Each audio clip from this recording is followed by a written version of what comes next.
What's up, guys? People on Toast here today, and I'm just gonna be bringing you a video on a knife, and it's a Frost Cutlery. Now, I'm not 100% sure of the model or the price, so if you know the model or the price or both, just leave a comment down below telling me what it is. I got this at a garage sale day for $2, but I did some testing and stuff, so I don't know if that'll focus. But it just says Frost Cutlery stainless steel, and then on the other side it just says China. Alright, so first I'm going to do my review kind of on it, and then I'm going to get into what they could do to make it better, because sometimes people from companies look up videos about their products and see if they can make it better. So like I said, first we'll get into the review. So the blade, I'm not 100% sure what kind of steel it is. I know it's a cheaper steel, and it's got a really cool blade shape to it, and it's very easy to sharpen up, so it's good for beginners. I just did a little bit of sharpening, and it's pretty decently sharp. And the blade is also pretty thick, which is a good thing to have on knives. And the point's pretty thick as well, so if you gotta stab into something, it won't break that easily. So I think that's basically it with the blade. Then we'll go into pocket clip. The pocket clip, it's not the best. It does move around, as you could see. And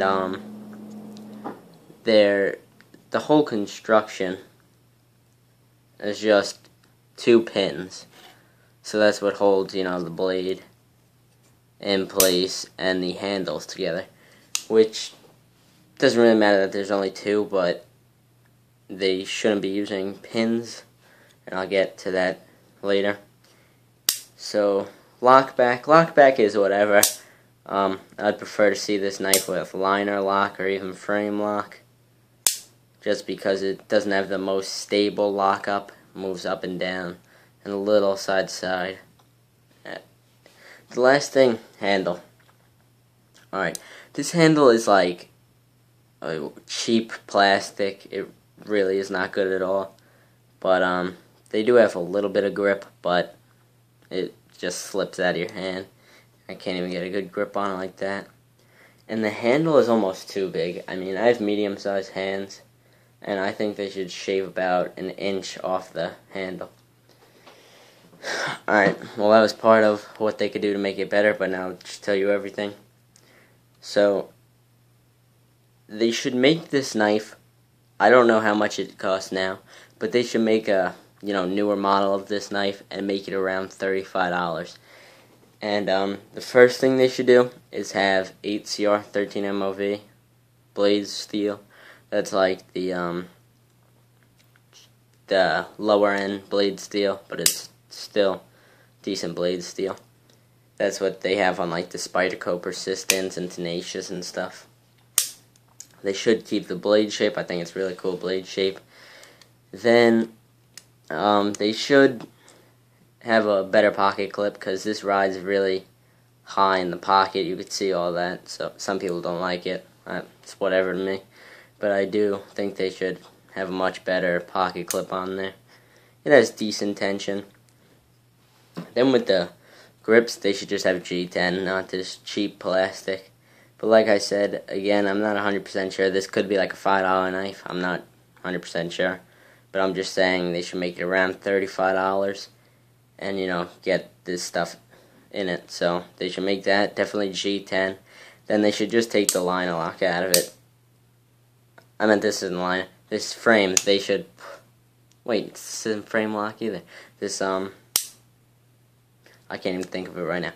What I was saying, they should put a liner or a frame lock in it, because the lockback is not the greatest. And hardware is another issue. I mean, these little pins are not good, because if you wanted to take your knife apart and clean it, you can't. You can't do much with it. And they get loose after a while, and you gotta like hammer them in. It's kind of annoying. Then they should have either dual thumb studs, or they should have a flipper on the back. I think the flipper would work pretty well with this knife. And like I said, I like how they have the lanyard hole and all of these holes. They make it a little lighter, but they should definitely shave about an inch off of it. You know, still keep the lanyard hole, just push it back to around here. So, you know, for a cheaper knife, I'm assuming it's a cheaper knife. It's definitely a pretty good knife, you know, for its price point, I guess. So I'll do a quick little cutting demo. I sharpen this up a little bit. It's decently sharp. I mean, it's not, you know, crazy sharp, but it'll cut a lot of stuff. My Spyderco Persistent cuts a lot better than this Persistence. But this is decent. Like I said, not the best.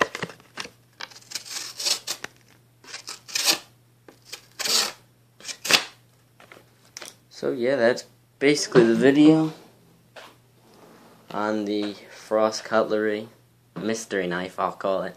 So please, if you know the model or anything, please put it down below. And thanks for watching. See you in my next video.